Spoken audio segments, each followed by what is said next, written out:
विधानसभा चुनाव की तैयारियां जोरों पर चल रही हैं। विधानसभा चुनाव में मात्र 12 दिन शेष ही बचे हैं, जिसको लेकर सभी राजनीतिक पार्टियों में हलचल का माहौल है। रैलियों पर पाबंदी होने की वजह से सभी राजनीतिक पार्टियों के प्रत्याशी डोर टू डोर जाकर जनसंपर्क कर रहे हैं और वो चुनाव की तैयारियों में पूरे दमखम के साथ लगे हुए हैं। पहले चरण में 10 फरवरी को मतदान होना है, तो वहीं दूसरे चरण में 14 फरवरी को मुरादाबाद में मतदान होना है, जिसको लेकर सभी राजनीतिक पार्टियों ने अपनी पूरी ताकत चुनाव की तैयारियों में झोंक दी है। इसी को लेकर आज उत्तर प्रदेश के जनपद मुरादाबाद में प्रधानमंत्री नरेंद्र मोदी द्वारा भाजपा के पदाधिकारी एवं कार्यकर्ताओं से आत्मनिर्भर अर्थव्यवस्था को लेकर वर्चुअल संवाद किया गया। प्रधानमंत्री नरेंद्र मोदी द्वारा किसानों को लेकर और विभिन्न मुद्दों को लेकर विभिन्न विषयों पर चर्चा की गई। तो वहीं इस संबंध में जानकारी देते हुए नगर विधानसभा सीट से मौजूद विधायक और पुनः प्रत्याशी रितेश गुप्ता ने कहा कि आज प्रधानमंत्री नरेंद्र मोदी जी ने आत्मनिर्भर अर्थव्यवस्था के ऊपर संबोधन किया है। हम किस तरह से आत्मनिर्भर हैं, इसके बारे में सबको विस्तार से बताया है।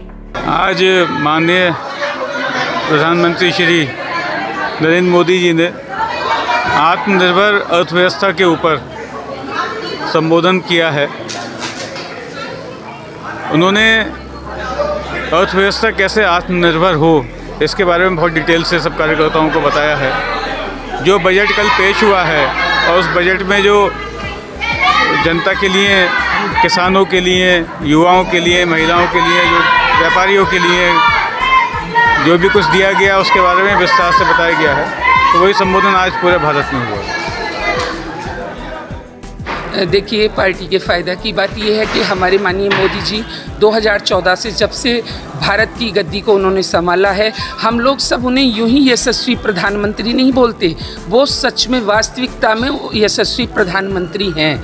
देश आज की, जैसे हमने आत्मनिर्भर अर्थव्यवस्था के अकॉर्डिंग जिस बजट को हमने देखा, जो हमारा इस साल आया है, गांव, गरीब, किसान और युवाओं से लेके महिलाओं से लेके हर किसी को उसमें एक व्यवस्थित तरीके से जिस पिछले 7 साल में हम जिस परिवर्तन को देख रहे हैं, वो किस तरह से बढ़ रहा है और किस तरह से वो एकदम नेचुरलिटी की तरफ अग्रसर हो रहा है, वो सब हमने सुना और देखा।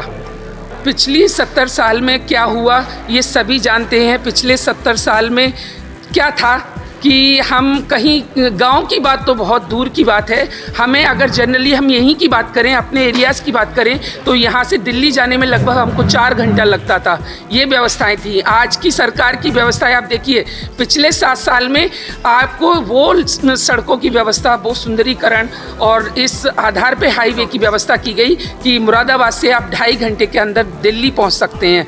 तो इसी तरह से चारों तरफ जो विकास की धारा बह रही है, जैसे हम बोलते हैं सबका साथ, सबका विकास, सबका विश्वास, एक एक चीज़ पटल पे होती हुई पूरी भारत की जनता देख रही है कि किस तरह से सबका साथ चल रहा है, किस तरह से सबका विकास चल रहा है और कैसे सब लोगों का विश्वास माननीय मोदी जी के प्रति अग्रसर बढ़ता ही जा रहा है। ग्रामीण अंचलों में देखिए, पेयजल, शुद्ध पेयजल की व्यवस्था जो कि अब तक पिछली सरकारों में भी सरकारी हैंडपंप के माध्यम से चलाई गई, उनको और भी ज़्यादा व्यवस्थित करके हमारे यशस्वी प्रधानमंत्री ने पाइपलाइन, टंकी के माध्यम से उनकी व्यवस्थाओं को और अग्रसर किया है, जो कि गांव तक जाएगा। गांव की बहन को पानी नल से भी भरने में जो टाइम लगता है, वो अब उनको टंकियों के माध्यम से मिलेगा, जिससे उनका समय बचेगा। वो अपने कृषि के कार्य में और भी ज़्यादा समय दे पाएंगी, अपने प्रोडक्शन को और भी ज़्यादा बढ़ा पाएंगी। इसी तरह की बहुत सारी सुविधाएं, जैसे गांव में अपने जो किसान हमारा खेती करता था या महिलाएं हमारा अपना उत्पादन करती थी फल सब्जी का, उसको वो प्रॉपर तरीके से नहीं भेज पाती थी।